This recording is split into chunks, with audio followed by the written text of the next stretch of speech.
Have you ever noticed a shift in someone you care about? A change that's quiet, almost imperceptible at first, but grows into a chasm you can feel?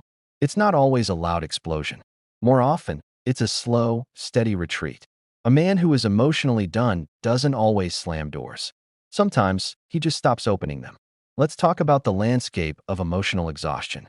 The first sign is perhaps the most profound and the most misunderstood. He becomes quieter. And this is crucial. It's not because he has nothing to say. His mind is a whirlwind of thoughts, reflections, and unresolved conversations. The silence comes from a place of profound fatigue. He's tired of repeating himself. He's tired of casting his words into the void, only to feel they were never truly caught or comprehended. So, he conserves his energy. He turns inward because the external world feels like a place where his voice doesn't echo. If this exploration of human behavior is resonating with you, please take a second to hit that subscribe button. We delve deep into psychology, relationships, and personal growth here, and your support helps this community grow. Share this with someone who might need to see it. The natural progression from that silence is the second sign. He stops arguing. Conflict loses all its appeal. Where there was once a fire to defend a point of view or express a hurt, now there's only cold ash. He has learned, through repeated cycles, that most arguments lead not to resolution, but to more pain, more misunderstanding. So, silence feels safer. It becomes a fortress.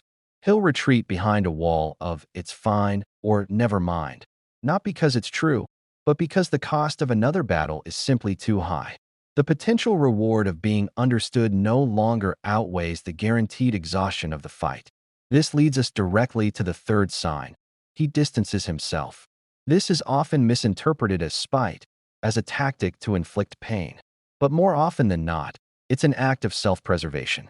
He's not trying to hurt you. He's trying to protect the last fragments of his peace. He's creating physical and psychological space because the proximity has become toxic to his own spirit. He might spend more time in another room, take longer drives, or become vague about his plans. It's not about secrecy for its own sake. It's about carving out a territory where his emotions aren't under constant siege. And within that self-imposed exile, a crucial change occurs. He loses excitement. Think about the things that once lit him up. A shared hobby, an inside joke, a plan for the future, even simple daily victories. They begin to feel flat. The emotional color drains from his world, leaving everything in shades of gray. He might still go through the motions, but the spark, the genuine investment, is gone. It's not that he doesn't want to feel joy. It's that the pathway to that feeling feels blocked, overgrown with thorns of disappointment and weariness. I want to pause here and ask you, have you seen these signs in someone around you?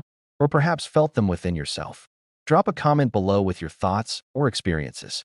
This is a safe space for sharing, and your perspective is invaluable. The fifth sign is a heartbreaking one. He stops explaining his feelings. Early on, he might have been verbose, trying to articulate the nuances of his frustration, his fear, his hope. But over time, he meets with misinterpretation, minimization, or dismissal. He's told he's too sensitive or overthinking. So he learns. He learns that the vulnerability of explanation is a gamble he keeps losing. The words pile up inside, unsaid, because he is just so tired of being misunderstood. It feels easier to let the feeling choke him inside than to release it and watch it be twisted into something he doesn't recognize.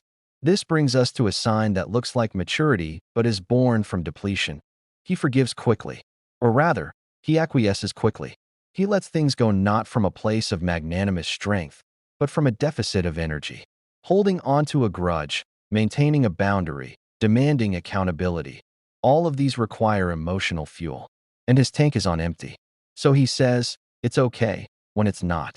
He shrugs and moves on, not because the hurt wasn't real, but because the process of addressing it is more exhausting than simply absorbing the pain one more time. It's the peace of surrender, not the peace of resolution. If you're finding this breakdown helpful, please show some love by hitting the like button. It tells the algorithm this content matters and helps others in need find their way here. Watch his face closely, and you'll see the seventh sign. He laughs less. And when he does, it might not reach his eyes. That specific spark, the one that ignites during genuine amusement or connection, slowly fades. His humor might become drier, more sarcastic, or he might just become an observer of laughter rather than a participant. The world feels heavier, and mirth requires a lightness he can no longer muster. The eyes are truly the window here. They may look distant, preoccupied, or just deeply, deeply tired. So where does all that energy go? Often, it's channeled into the eighth sign. He works more or stays relentlessly busy. He buries himself in projects, chores, the gym, side hustles, anything that provides a clear structure and a tangible outcome. This busyness is an anesthetic. Avoiding emotions feels infinitely easier than facing them. The chaos of an overfilled schedule is preferable to the quiet torment of his own thoughts. Productivity becomes a shield, a way to prove his worth in a tangible way when his emotional world feels like a failure, and a way to avoid sitting in the stillness where all the unfelt feelings live. Finally, we arrive at the culmination, the ninth and most definitive sign. He disconnects emotionally. This is the final act of self-protection. He detaches not out of pride or cruelty, but because he is already hurting so profoundly that any further emotional engagement feels life-threatening. He might still be physically present, but the cord that connects his heart to the situation has been severed. He stops asking questions. He stops sharing details of his day. He becomes polite, but distant, a friendly stranger sharing a space. This is often mistaken for indifference, but it is not indifference. It is the scar tissue that forms over a wound that never got to heal. The feeling is not gone. It is buried so deep that even he can't access it anymore. This is a heavy topic, but an important one. If this resonated with you, if you saw a reflection of someone's struggle or perhaps your own, please share this video. You never know who might be feeling alone in this exact experience and needs to know they're seen. Now, understanding these signs is only the first step. It's a diagnosis, not a prognosis.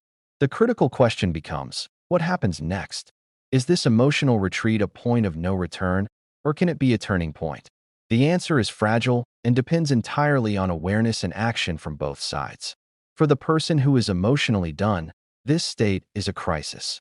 It is a sign that his emotional ecosystem has collapsed. He has likely been running on fumes for months or even years, ignoring his own needs, swallowing his disappointments, and prioritizing peacekeeping over truth-telling. This disconnection is a survival mechanism, but it is not a sustainable way to live. It leads to a hollow existence, physical health issues, and a deep, pervasive loneliness. The path back requires immense courage. The courage to first acknowledge his own depletion, often to himself, and then to seek support, whether through trusted friends, therapy, or solo practices that rebuild a sense of self. He must learn to identify his needs and boundaries, not as walls to keep people out, but as fences to protect the garden within him so it can grow again. For the person witnessing this retreat, the instinct might be to chase, to prod, to demand an explanation or a return to how things were. This almost always backfires. The pressure feels like another attack on his fragile peace. Instead, the approach must be one of creating safety. It's about demonstrating change through action, not promises. It's listening without immediately defending or explaining. It's respecting the space he has created while consistently, gently proving that you are a safe harbor, not another storm. It requires patience measured not in days, but in seasons. It means rebuilding trust brick by brick through consistent, non-demanding kindness and by taking full accountability for your part in the dynamic that led to the disconnect. I'd love to hear your stories of resilience or insight on this. Have you navigated this terrain, either for yourself or with someone you love? What did you learn? The comments section is open for a real, supportive discussion. The tragedy of emotional exhaustion is that it often hits the most caring individuals, those who gave deeply until they had nothing left for themselves. Recognizing these 9 signs is not about assigning blame, but about fostering understanding. It's a map to a place of quiet despair, in the hopes that someone can use it to find their way back, or to help guide another person home. The journey back from being emotionally done is a slow one. It's learning to speak again, but this time with boundaries. It's learning to argue constructively, for connection, not to win. It's closing distance through vulnerability, not obligation. It's rediscovering excitement in small, personal ways first. It's bravely explaining a feeling again, but only to someone who has earned the right to hear it. It's forgiving from a place of true release, not fatigue. It's nurturing a genuine laugh that starts in the belly and reaches the eyes. It's balancing work with deliberate, unproductive rest. And finally, it's the brave, slow work of reconnection, not to the way things were, but to something new, more authentic, and built on the hard-learned lessons of what it takes to preserve one's own light. It begins with a single, silent realization, I am done. But it can end with a quiet, determined whisper, now, I begin. Thank you so much for spending this time with me. If this added value to your day, please subscribe for more content that aims to understand the human heart. Like, share, and comment below. Your engagement is what keeps this conversation going. Until next time, take care of your heart. It's the only one you have.